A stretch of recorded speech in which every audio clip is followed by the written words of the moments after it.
Hi friends, పల్లి పట్టి కోసం ఒక కప్పు పల్లీలు తీసుకున్నాను. ఇలా ఫ్రై చేసుకొని పొట్టు తీసి పక్కన పెట్టుకోవాలి. ఒక కప్పు పల్లీలకి ఒక కప్పు బెల్లం కరెక్ట్ క్వాంటిటీగా సరిపోతుంది పాకము. ఒక కప్పు బెల్లం కరగడానికి మాత్రం ఒక స్పూన్ అంతా వాటర్ వేసుకుంటే సరిపోతుంది. అలాగా మనం దేంట్లో అయితే వేసుకుంటామో దానికి నెయ్యి రాసి పక్కన పెట్టుకోవాలి. ఒక ప్లేట్కి ఒక చిన్న బౌల్, ఒక ప్లేట్లో వాటర్ తీసుకొని పాకం మధ్య మధ్యలో చెక్ చేసుకుంటాం. ఇలా జిగురు వచ్చింది కదా, ఇలా రాకూడదు.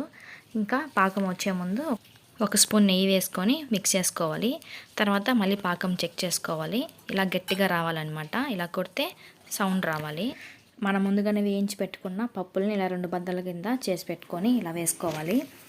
ఇలా ఒకసారి బాగా మిక్స్ చేసుకొని మనం ఆల్రెడీ ప్లేట్లో నెయ్యి రాసి పెట్టుకున్నాం కదా, అందులో యాడ్ చేసుకొని ఇలా చేసుకోవాలన్నమాట. కొద్దిగా చల్లారిన తర్వాత ఇలా ముక్కల కింద కట్ చేసేసుకోవాలి. ఈ వీడియో కనుక మీకు నచ్చినట్టయితే ప్లీజ్ సబ్స్క్రైబ్ చేసుకొని లైక్ చేయండి. అలా థ్యాంక్ యూ ఫర్ వాచింగ్.